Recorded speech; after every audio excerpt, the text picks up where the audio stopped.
Good afternoon, everybody. This is Anthony Brown with the National Weather Service here in El Paso.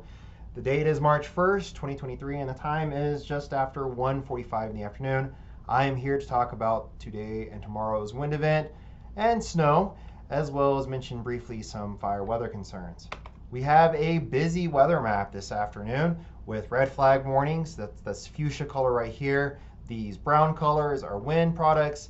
These purple and pink colors are snow products. And I'm here to talk about all of them. For the fire, I will mention briefly that goes until 7 o'clock. We have low humidities. It's very dry outside along with some strong winds, and that is creating a high fire danger. Speaking of winds, here on the left column is your sustained speeds. On your right column is your wind gust. Pointing out a few notable locations for El Paso, we're expecting wind gusts between 40 and 55 miles per hour. Highest winds are going to be immediately east of the Franklins, about 35 to 45 miles per hour in Las Cruces. But if you notice, our strongest winds are going to be up in the Sacramento Mountains, where we're expecting wind gusts up to about 75 miles per hour.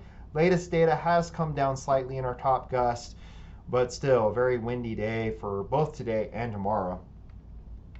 For that reason, we have wind advisories in effect for the entire area. Some of these wind advisories out west will expire today. Winds will be a little bit lighter out there tomorrow afternoon. With those winds, we could get some dust issues, especially this afternoon. It's a little hazy already here in Santa Teresa. We've noticed some visibility reductions around dimming, but nothing significant so far. But the chances for visibility reductions will continue into the rest of the afternoon and early evening, primarily before sunset. Going on into precip, we do have a cold front that will be accompanied by rain and snow. It will enter the area around 10 o'clock before moving west to east. By 1 a.m. about to the Continental Divide. 3 a.m. getting close to Cruces. 5 a.m. toward the El Paso and Alamogordo areas. It is expected to bring light to moderate amounts with less than 1 inch for the Rio Grande Valley, for the El Paso area, for the Tularosa Basin. Heavier totals out west, 1 to 2 inches possible in Lordsburg. Our heaviest totals look to be up in the mountains of the Gila and the Sacramentos. I will note, though, going back to this timing, some of the snow is going to be coming through during the morning commute, so that could cause some impacts to the commute.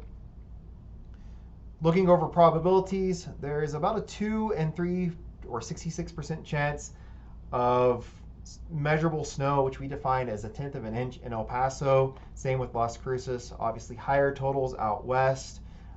Getting up to close to 100% in Silver City. But we think snow totals are going to stay well less than an inch. Only a 1% chance of snow, or 1 inch of snow in El Paso. So that's quite low, obviously higher out west.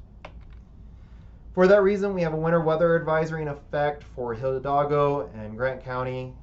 Winter storm warning in effect for the Gila. And then a winter weather advisory for our Sacramento Mountains. Blowing snow could also compound the issues some. So to recap, windy with a high fire danger today with some blowing dust. Windy again tomorrow with light to moderate snow. Could impact the metro areas, Las Cruces, El Paso, Alamogordo during the morning commute. So could cause some minor impacts to that. And our highest snow totals will be over the mountains, especially the Gila region. Thank you for listening. You can follow us and find us on Twitter, Facebook, Instagram, and this obviously is going to be posted on YouTube. Have a good day, everybody.